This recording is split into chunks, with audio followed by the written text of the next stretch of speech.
Parang ang lalim yata ng iniisip mo. Oo nga eh. Kasi kahapon may lakad sana ako. Kaso nga lang, ang tagal mag-start ng motor. Hindi ko alam kung anong problema nun. Kung baterya o ano.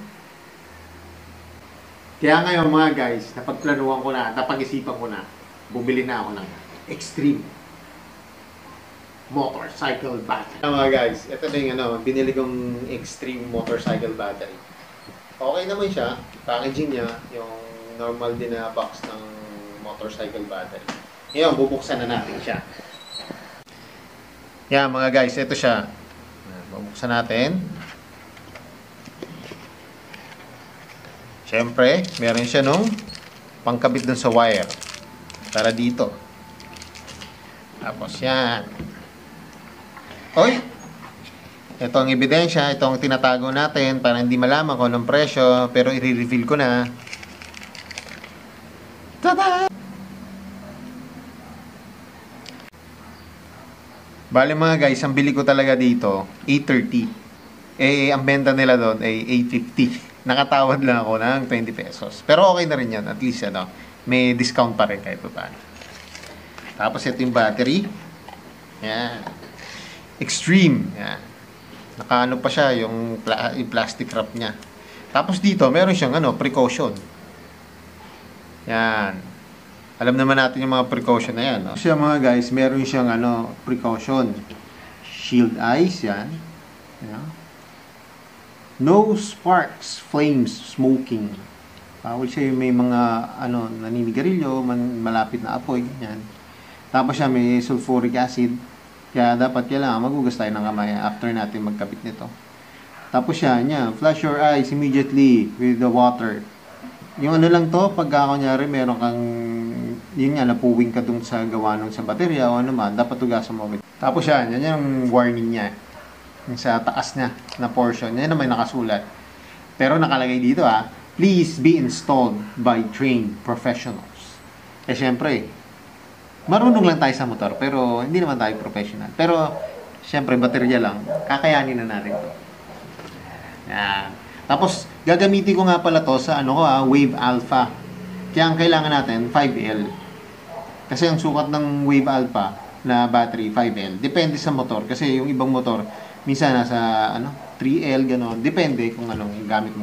Yun. Depende sa kung anong gamit mong motor. Kasi meron din 7L. Pang na yata yun, yung mga big bike. Ang pagkakaalam ko lang. Yan. Bali mga guys, ito nga palang Extreme battery. Ngayon ko na ito susubukan. Tapos, sa Wave ko, bali pang ko na siya. Pang-apat ko ng baterya. Yung una kasi, yung una kong baterya, yung Yuasa, yung sa stock talaga ng Wave natin.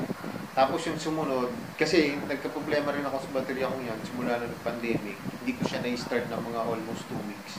Nung ini-start ko, ayaw na siya mag-start. Tapos, sabi, lalagyan daw ng tubig. Pinadala ko sa mga nagkakarga ng baterya, ayaw naman nila, sasabihin nila sa akin, na hindi po kami nagkakarga ng tubig. Kaya ang ginawa ko, bumili na ako ng bagong baterya. Doon ko naman sinubukan yung Motolite. Yun. Tapos, nabili ko yung Motolite ko, siguro 1 week lang, after 1 week, mahina na ulit siya sa Wave. Kaya ang ginawa ko, may isa akong ginagamit pa motor, yung sa tatay ko, yung Grusi Gala.